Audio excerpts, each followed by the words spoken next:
What's going on, guys and gals? Chris the Bonafide Hustler coming to you live from the inside of my office. And today we are going to be looking at 8 shoes that sell on eBay for good profit. So welcome to my channel. On a part-time basis, I make money flipping things from garage sales, estate sales, yard sales, flea markets, pawn shops, swap meets, big box stores, and thrift stores. And I put this stuff on eBay, Amazon, Craigslist, my antique booth, and other consignment avenues in town. I am one of the co-founders of the greenroomuniversity.com. Go check it out. It's the second link down below. Perfect place where, a lot of thrifters come together. We have a site behind the scenes. We also have a Facebook group going on. So go check it out. Second link. All right. So we're going to be looking at these 8 shoes. And the reason why I do these videos is because as soon as this video is done, these shoes are going to go into boxes. They're going to end up on my box wall and we'll never see them again, right? But before that happens, let's make sure that you guys get trained up on what sells best on eBay. And shoes are 100% one of the easiest ways that you can crack into making money on eBay. Every single week I sell shoes. Like, it's not the only thing that I sell on eBay, but every single week I sell some shoes, right? Or it might be boots or something like that. And you're going to be seeing shoes, boots, all kinds of stuff in this video. So let's get to the very first kind of thing. And I really like shoes because typically when people buy them, they know what they're getting into. There are like hardly any returns with shoes. Like I can't remember the last time I had a return with a shoe. And they're just easy. I mean, there's 12 pictures. It's easy to see imperfections. There's really nothing to it. Nothing's really going to sneak up on you outside of maybe a weird odor or something like that. But it's really easy to flip shoes. And on the other side of the whole equation is, the USPS priority boxes are free on USPS.com. You can get the shoe box. It's actually called a shoe box. The dimensions are 15 by 8 by 6 or something like that. Anyways, but the priority mail shoe box is there, and it will suffice just about every shoe up until about a men's like size 13 lower cut, kind of shoe. And that's another piece of the puzzle. That's a lot of, it's heavily subsidized, should I say, right? Instead of spending your own money buying shoe boxes, they're for free. Okay, so let's get to the very first shoe here. Something I found yesterday. All these shoes that you are going to see in this video were either thrifted or found at a garage sale. So anyways, here we go. And if you're lucky enough to catch this live on a Wednesday, if you're lucky enough to catch this live during the week, I go live between around 1 and 3 o'clock Central Time if I ever do. Okay, so the very first pair of shoes, something I found yesterday. These were $14. These are called Saucony or Saucony. I'll just call them Saucony. Anyway, these are called Courageous, which are interesting. They're size 12. They are my size. Interesting thing about these is when I picked them up, I was like, okay, I kind of got reminded of the New Balance 574s because they look almost identical. But these are Saucony, right? And Saucony has been around forever. And these shoes are in amazing condition. I mean, the inner tag is like not split or faded or anything like that. I put them on my feet. There's a size 12, right? And they fit incredible, so nicely. But they're $14. And if everything goes like planned, they're a nice color too, right? These are probably going to sell between $75 and about $95. That's my bet. So there you go, right there. That was a find yesterday from a thrift store, and they're in great condition. I was actually in. I hate waiting in lines, but I was in line to go into this thrift store. I was like, I did some experiments, and one of those experiments was I usually go to this thrift store 1 or 2 hours after it opens, and I find good stuff. I was like, what if I go right when it opens on this certain day? And so I tried that out, and I found really good stuff as well. So anyways, yeah, and this shoe also had a silver Sharpie marker on the bottom. And so if you guys ever encounter that, before you obviously list it, you want to make sure that you take the price tags off, but sometimes they're going to be in Sharpie marker. So the way I got that one off was with Barkeeper's Friend plus nail polish. So nail polish remover, nail polish remover. Nail polish remover plus Barkeeper's Friend, a little bit of the powder will take off any amount of marker on the bottom. Okay, so that was the first find right there. At the same thrift store, I found these right here. These are actually really, really nice. These are called Adidas. These are Adidas. They're called the ADV 9116s. These are from 2016. There was a Sharpie marker down here, right? I mean, it was in the actual sole. Some of these soles are, I guess, kind of porous, right? So when someone starts Sharpie markering the bottom of it, it can kind of be a buzzkill, right? Because that there's some work involved getting them out of certain types of soles. So here I use the same combination. I use Barkeeper's Friend plus I used not Goo Gone, but the other thing. Sorry. So yeah, nail polish remover, and I hit this spot right here. So if you could imagine a really heavily, soaked in black Sharpie marker into this porous material, that's what came out of it after I did that. And you can tell the other price was right here because you can see how white that is. Anyways, these right here, these were 20 bucks. I stepped it up a little bit on this. These should sell for around, I would think, 80 to 90 bucks. They're a good size. They also have the pink little stripe on the back, so it's got some, hipness to the back of it. And yes, they are definitely fresh. If these were my size, I probably would have kept them, but these are size 14s. All right, so these are going to go on eBay for, around 80, 90 bucks. I paid 20 for them. If you stack them just right, they might be able to fit into that shoebox. It's kind of unclear, but these do have the it's almost like a sock panel right here. Instead of like all these panels being, glued or somehow sewn to each other, it's like almost one big panel around the entire thing, thus making it more comfortable. And when you put it into a box, you can squish it down a little bit more too and get it right in the box just perfect like that. Okay, so that's that shoe right there. Pretty solid pickup from yesterday. Here's another pickup I think I did the day before. And these are interesting, right? They were priced at $12.99, had a 10% off coupon. I walked out the door spending $13 for these. Now, definitely pay attention to this brand, no matter if it comes in the low-cut Converse style shoe, because John Varvatos, right? John Varvatos shoes or John Varvatos Converse are definitely worth looking into. So these are John Varvatos suede leather distressed boots. They're slip-on, which is cool. These are also my size, which is kind of interesting. Very, very comfortable. And the JV on the bottom. That's one of the ways I knew it was a John Varvatos. So I was like, you know what? I'm pretty sure this is John Varvatos, because what else could it be with a JV on the bottom? Of course, I took a look inside there and it says John Varvatos, leather made in Italy, great condition. Found this at a Goodwill. $13. These I am going to be trying to get around 110 to about 130 on right here. And if you think like, oh, that's crap, there's no way he's going to get that, look up John Varvatos, distressed suede anything, boot, and you'll start to realize that, okay, there's the Chelsea models, but there's some other ones that are just random. I mean, there's no real like model names to them, and they're just selling. Now, men's 12 is a really, really popular size. So that's another thing that's really going for it. And plus it has that slip-on kind of thing to it. So there's a bunch of, things that people would look at going, okay, I could probably justify spending on 110 or 130 on that boot. And it is a John Varvatos with, Italian leather. So that's pretty nice. I decided to get into those. That was kind of a no-brainer right there. All right, so what else did I find yesterday? Here's some cool things I want to show you. I spent $8 on these. Now, you probably will never understand, you'll probably will never figure out why this right here could sell for around 40, 45 bucks. Now, most of the times when I get into an item, I want to, not most of the times, but my 2018 goal is to not get into items that pay me less than 50 bucks in pure profit, like with a really nicely calculated scenario going on, with some sales run or whatever. Once the product sells, I want to walk with around 50 bucks. Like that's really what I'm trying to go for. But I wanted to experiment on these because there's a good market for them. These are in mint condition, okay? So they are in very, very good condition, right? These are Hoka, right? One, I guess. Hoka 11, but someone told me on the other chat that it's called One. So there we go.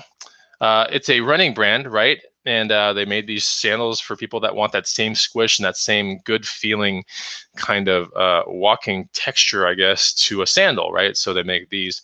Now, mint condition ones and new ones are going for around 50 to 70 bucks. So if I can get 50 bucks for these, that'd be awesome. I know it's not exactly what I want to walk away with, but I want to make an experiment. I want to do an experiment on these to see if I can get 35 in pure profit, turn it within about 2 weeks or so. That's what I'm looking at right there. Just wanted to try it out. So nice condition sandals right there. Now, if you ever get a pair of these and you're like, where the hell is the size on this thing? Because I spent a good 10 seconds looking for it. But that's only because I know kind of where to look for these things, right? Most people would be like, okay, I have no idea what the size is. I'm not picking it up. So one of the very first locations, if you don't know where a size is you're going to want to look up under here, right? Up under the tongue. You're going to want to look back here on some certain sandals. But on this one, you're going to want to flip it over. And I was like, it's probably around here.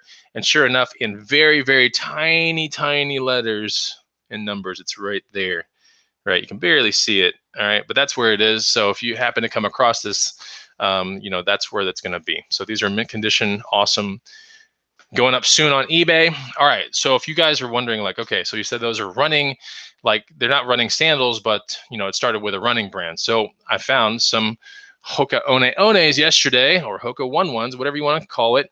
And these are what they typically look like at a thrift store. I spent 15 bucks on these, and these are Clifton Threes. I just sold some Clifton Threes the other day. I think it was like 69 or something like that. These are in good condition. It's a great size. They're women's. The colorway is dead giveaway. It's women's. But if you take a look on the other side, this is the reason why I'm buying these shoes. It's because they're in great, great condition. All right. So we can see that there's really hardly any wear and tear outside of just being a little dirty. That is a good condition running shoe. Okay. So awesome condition, no delamination anywhere. I looked in the inside, the actual, insoles are in really good condition as well. That's an indicator that someone probably got this, didn't like the way it ran, and just failed to return it to the store. So 15 bucks, gonna, shoot for that $65, $75 mark on these, right? Pretty solid pickup. Should yield about, I don't know. I think best case scenario, we're looking at about 47 bucks in pure profit, 45, something like that. But I can't turn down a shoe like this. It's really easy to sell. So anyways, and like I said, I sell shoes every single week, right? So, if I come across that, I'm like, okay, it's like turning away 45 bucks. It's a very in-demand shoe right now. And it's in really good condition, because if someone wants to spend, get one brand new, they're spending a minimum of like 90 bucks on that shoe, minimum. And that's if the shoe place that's cutting them down to $90 has the size, right? So, a lot of people can find shoes for cheaper at these really crazy discount places like Zappos or whatever. But when it comes to finding that perfect size, that's where, the market becomes a little bit more realistic. Like, so if someone goes, hey, why are you selling this for that when on Zappos it's this? And I'm like, yeah, what size are you looking for? And they're like, oh, yeah, the size is out. So you have to think about things like that. If you have a really good size, a lot of times you can get kind of close to that new with box kind of number, because some people just don't want to pay brand new. They just want a hair under it, 20 bucks is the difference to some people. And they would rather save it than just spend 20 and get a brand new pair. So anyways, okay, so that's that shoe. Let's talk about another pair of shoes real quick that I got into. I like this because it's just a good brand. I mean, perfect condition as well. So as you can see, that when I buy majority of the shoes that I'm buying, with the exception of things that have immense amount of style associated with them, like boots or chukka boots, ankle boots, cowboy boots. Okay, those I'll take a little bit more wear and tear on, because they're a little bit more one of a kind. But a running shoe, for example, that's not really one of a kind. So you kind of have to play the game of find it as mint as possible. When you deal with something like this, cycling shoes, these are triathlon shoes, you kind of don't want to play the game of like super heavily used either, because these are not exactly, how do I say it? They're not crazy. They're common. They're just a little common. So anyways, this is what I bought yesterday. This was, I totally forgot. I think it was around $8 or something like that. No price tag in it. I think it was $8. I think these were found at a Savers, and these have the SPD cleats already on them. Nothing crazy. But yeah, these are actual triathlon shoes from Shimano. You can find them new around 80 if the size is there, but outside of that, they're about 100, 119. These were bought for around $8. They do have a carbon fiber composite undersole, which is a good thing. You'll know they're triathlon shoes because typically triathlon shoes, you'll be like, oh, that's a road cycling shoe, or it's a mountain biking shoe, right? A triathlon shoe will have a flat undersole. It'll have drain holes, right? Drain ports, right? Because typically you get into your biking sort of the triathlon after the swim portion is done, if I'm not mistaken. But triathlon shoe is the most important, like, discerning factor of a triathlon shoe is the fact that it'll have one or two straps, and that's about it. Like, it won't have three, it'll have two or less straps, and that's because people that get into these they're timed. The whole thing is timed. The triathlon is completely timed, and so you don't want to be fidgeting with straps or whatever and ratcheting down things. You just want a really simple one and done. Slip your shoes in, your feet in, and of course they have holes in the top too, because your foot is just drenched with water coming out of whatever swim you just did, and that water has to find a way out of the shoe. So that's the reason why that is how you can kind of tell a triathlon shoe versus a normal road cycling shoe right there. Okay, so there we go. That's that shoe. I'm going to be aiming for around the $80 mark, because like I said, some really good sizes aren't available at the $80 mark. So we'll see if I can get that. All right, this was found today. It's pretty awesome. This was bought for, I had a 30% off coupon and used it on this. So I spent about $11 on this one. But these are Thursday boots, right? You might be thinking, ooh, those look pretty cool. Hey, they're my size actually, which is crazy. But these are boots made by Thursday. And the interesting thing about Thursday is that when you look on the inside of it, it's kind of like a cocky little saying, but look what it says on the inside right there. Handmade in small batches. I mean, that's crazy. It's kind of like, well, we're not good enough to do mass production, so we're just going to make a little bit and sell it to you guys. So this is called a Thursday Everyday Boot. Really nice boot, honestly. Very, very soft. I mean, when I put it on, it reminded me of a really well broken in Red Wing. So nice and wide. It's kind of an everyday. It could be work, it could be all kinds of stuff you could do. And the leather is very, very soft and supple. It's a little bit different than motorcycle riding leather or something like that, where it's a little bit thicker. This is a nice, however your ankle articulates and whatever your foot, like it's just going to follow that. So the creases on this boot, it's definitely nicely broken in. And when I put it on, I was like, wow, like that is a very comfortable boot. One of the most comfortable I've ever put on. And the inside leather, it's very, they didn't go with a whole lot of panels inside, which is cool. So that means when you put it on, you don't feel the ridges of stitches or anything like that. When you put it on, I mean, it's almost like a glove, so you can kind of see in there. Let me see if I can give you guys a peek of how an amazing boot looks like. Now, you might be thinking, like, how much is that boot worth? But you can kind of you see how there's like no panels right here. There's no stitching or anything. It's just like a solid piece of leather. I don't know how they did it, because there are panels here, right? There's a panel there. There's like one panel there, 2, 3, whatever. But inside it seems like it's just one big U-shaped panel. So that's the reason why it's super comfortable, right? All the way through here. Anyways, very technical kind of stuff. You might be thinking, how much do you think that'll sell for? This will definitely sell for about over $100. Like, there's no doubt about it. So Thursday boot, over $100 is what I'm shooting for. It was an $11 find today. The downside when you start, looking into these, is you want to play the brand game as much as possible. You got to look at your eBay completeds. But the other thing that's kind of like, is you can't put them in a USPS shoe box. So you have to create a box and get it as tight as possible, so you don't, build a crazy amount for shipping boots out. Now, the way I like to do it is I put this one in a box like this, and I lay that one, just the top of this one, right on the ridge of this one right here, right? And if you do it just right, it'll bend, right? And this one will meet that ridge like this. All right, so then you kind of squish them together like this, and you get a really tight box just like that, okay, as opposed to a box that's like this, which most people would do, okay?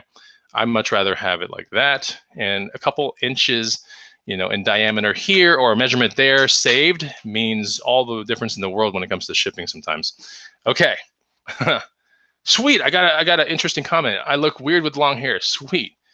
Oh, that's good, man. I like it. I'm all about being weird. I'm in Austin, Texas. Okay, let's look at 2 more pairs of shoes. These are technically boots, but I want to show them to you anyway. Kind of reiterate the whole, like, if I am buying something based upon style, then I can deal with the condition to be a little bit more iffy, right? So here we have some boots. These are Lizard, if I'm not mistaken, Lizard boots. So underside, nothing crazy. Stuff like this, I believe I paid like $14 for this.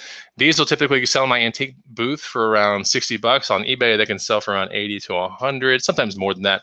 But that's a nice pair of boots right there. Typically, when you look at snake skin, any kind of animal belly or leather or Lizard, is you're definitely going to want to look at this main crease right here, okay? So like someone puts their foot in there, this main crease is going to evolve over time, and if it's not properly taken care of, or how do I say it, conditioned all the time, And I don't know how you do it with lizard skin, but with leather and all this other stuff, you definitely want to condition it a lot, because the more this goes on, the higher the chance of it splitting right around here. So when you buy a pair of boots, make sure it hasn't split right around here. Turn them over, make sure there's no holes on the bottom.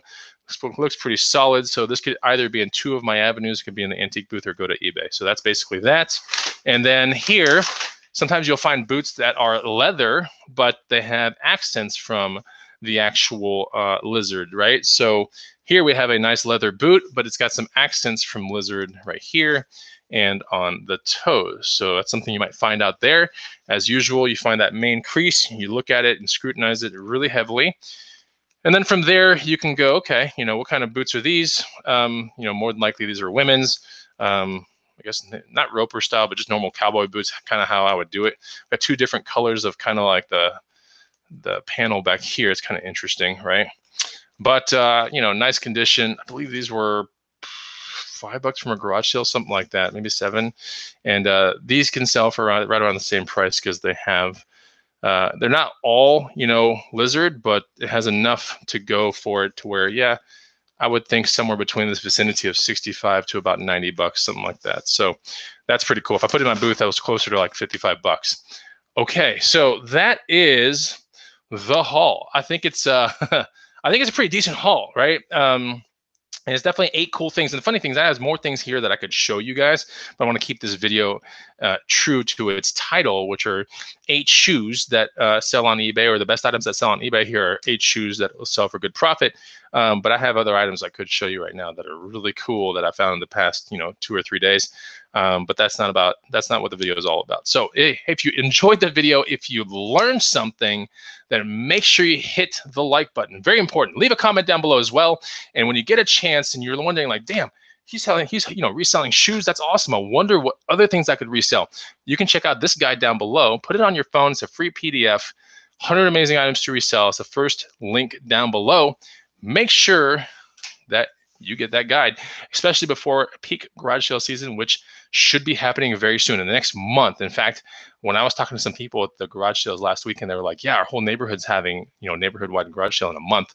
So that puts it at the first week of April, something like that. Anyways, I wish you guys and gals the best of luck out there in your thrifting adventures. Find some awesome shoes. Get those shoe boxes from USPS.com and get with your shoe game, right? And if you guys want me to build a shoe guide one day, I might do it. I might actually do it. I'm almost done with the bag guide, like 1% done, 1% left to go, and I am good to go. So that'll be coming out soon. Be on the lookout for that. It's good to see you guys and hang out. I will see you on the next Bonafide Hustler video. Take it easy. Goodbye.